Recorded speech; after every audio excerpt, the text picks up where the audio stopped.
Shalom bien-aimés dans le Seigneur, grande est notre joie de vous retrouver encore aujourd'hui dans cette nouvelle édition d'exhortation. Si nous nous présentons au devant de vous, c'est bien évidemment parce que Dieu a déposé une pensée dans notre cœur que nous souhaitons bien partager avec vous. Voilà, le Saint-Esprit de Dieu a déposé comme ça dans mon cœur une pensée, un thème, allais-je dire, ce qui est le suivant, voilà, reste sur tes gardes. Reste sur tes gardes. Alors, la tentation ou encore les épreuves que tu as eu à surmonter hier, c'est une très bonne chose, mais sache-le que le diable est en train de se préparer pour revenir 3 fois, 4 fois, 5 fois, voire même 6 fois plus fort que hier.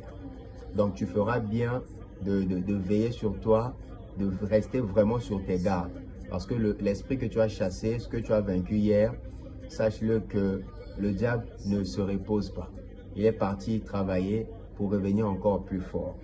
Pour revenir en tout cas plus fort. Donc, pensez que le diable t'a oublié. Pensez que le diable t'a mis les combats qu'il était en train de mener sur toi dans les oubliettes. Ça sera une très grosse erreur. Raison pour laquelle Jésus-Christ, au travers de moi, est venu t'interpeller. Toi qui as eu à vaincre des choses hier, sache-le que c'est pas fini. Le diable, c'est pas pour vous intimider, c'est pas pour vous faire peur, c'est pas pour vous effrayer, mais c'est juste vous dire la vérité. Ce que tu as vaincu hier, reste vraiment sur tes gardes, car le diable, il travaille pour revenir encore plus fort. La Bible dit dans Luc chapitre 11, les versets 24, 25 et 26, je lis. Lorsque l'esprit impur est sorti d'un homme, il va dans les lieux arides pour chercher du repos. N'en trouvant point, il dit, cet esprit-là, je retournerai dans ma maison d'où je suis sorti. Verset 25. Et quand il arrive, il la trouve balayée et ornée. Au verset 26, la Bible dit, alors il s'en va et il prend 7 autres esprits plus méchants que lui. Ils entrent dans la maison, s'y établissent et la dernière condition de cet homme sera pire que la première. Vous voyez ici, la Bible est en train de nous enseigner ce qui se passe.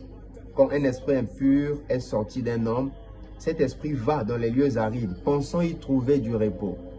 Mais fort malheureusement pour cet esprit, il ne va pas y trouver du repos.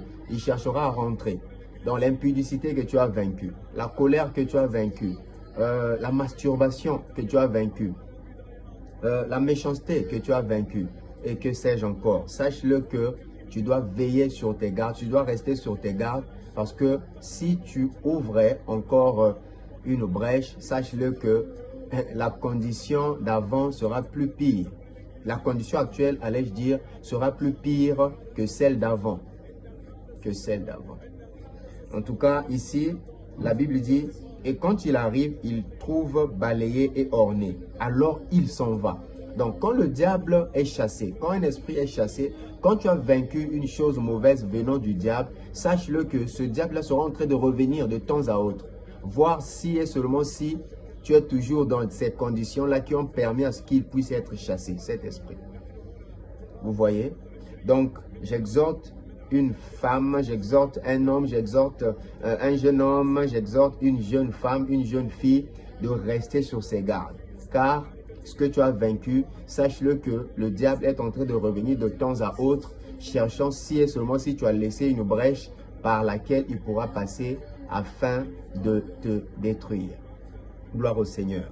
Si cette exhortation a été utile pour vous, n'hésitez surtout pas de la partager car elle bénira certainement une vie et de l'aimer, de vous abonner à notre page, à notre chaîne, allais-je dire, YouTube Junior Kisengu, afin de suivre les intégralités de nos différentes vidéos. Que Jésus-Christ, le Dieu vivant, puissant, éternel et très fidèle, vous bénisse et vous garde en santé parfaite. Ciao, ciao et à la prochaine. Merci.